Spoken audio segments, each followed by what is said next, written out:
Turning to some other news now, the U.S. government has been shut down for 39 days, and Democrats and Republicans are no closer to finding a compromise and reopening the government. Thousands of government workers remain furloughed, and others deemed necessary, like air traffic controllers, are working without pay. But some have been calling in sick or taking side jobs, forcing airports to confront air traffic controller shortages. Friday, the transportation secretary told airlines to cut 4% of their flights at 40 major airports and warned the cuts could increase to 20% if the shutdown continues. All of this has translated to travel uncertainty for millions as we approach the busy Thanksgiving holiday.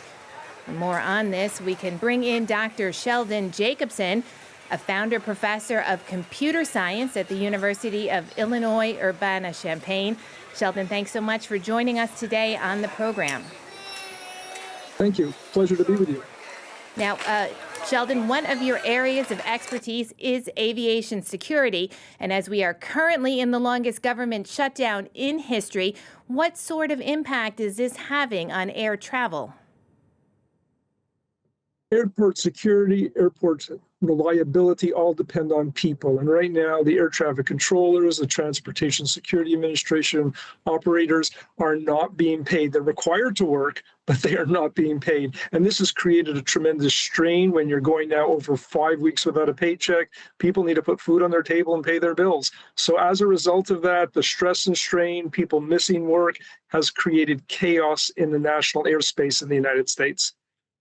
Now, as you mentioned there, it's a stressful job sort of in the best of conditions, and they're certainly not working in the best of conditions. So what does the long-term impact mean here for the industry and for air traffic controllers? I mean, who wants a job if they're going to periodically have to work without pay? Well, the air industry contributes over $1 trillion to the U.S. economy. So what we're now doing is entering a stage where we are threatening the economy at a tremendously high level. It's important for people to realize that this could all end instantaneously if the Transportation Security Administration officers, as well as the air traffic controllers, were simply paid. The means is there, the money is available. It's a question of people just making that decision. And unfortunately, our lawmakers and the administration of the United States has chosen not to do that. In this case, the Secretary of Transportation is ordering flight cuts, and we know that he said that they could increase to 10% by November 14th, could go as high as 20% if the shutdown continues even further. And now, Thanksgiving is just around the corner. That's the busiest travel period. If the shutdown continues, what kind of impact can we expect on Thanksgiving travel? It will be an absolute chaos if that happens. And like I said, it's so unnecessary. It could be ended today if people just took the right decisions, allocated the funds, and paid these people. So we're looking at a situation that will unravel very, very quickly if we go from 5% to 10% to 20% of the flights being canceled. This is unacceptable, and it's very risky. It's not only risky to the people who are involved, but it's also risky to the nation in terms of the economic implications of this. Now, as we were talking here a bit about people going to possibly have to rebook, change their plans, airlines too, they're going to have to be issuing refunds. There's going to be less fares for them. What kind of impact is this going to have on our nation's airlines?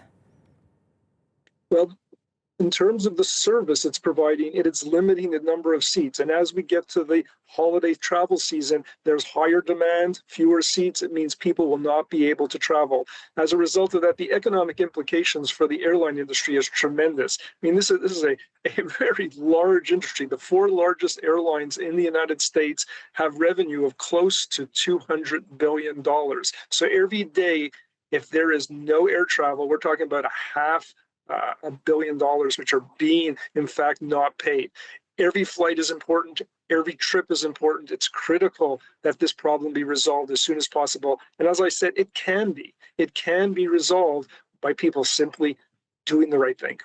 No, right. So Sheldon, as you just repeated, and reopening the government would solve all of this, but unfortunately, that does not seem to be in the immediate cards. So, in your opinion, other than reopening the government, is the government doing enough to ensure airline passengers' safety during the shutdown?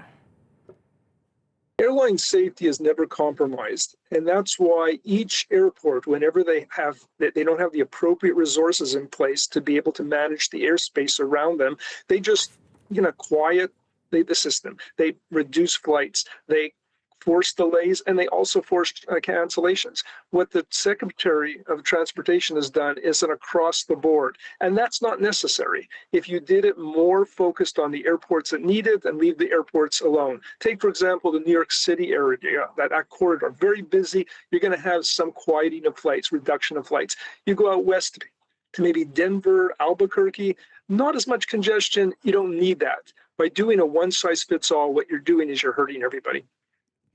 Sheldon, thank you so much for joining us today on the program, sharing your expertise with here. That's Dr. Sheldon Jacobson, founder, professor of computer science at the University of Illinois, Urbana-Champaign.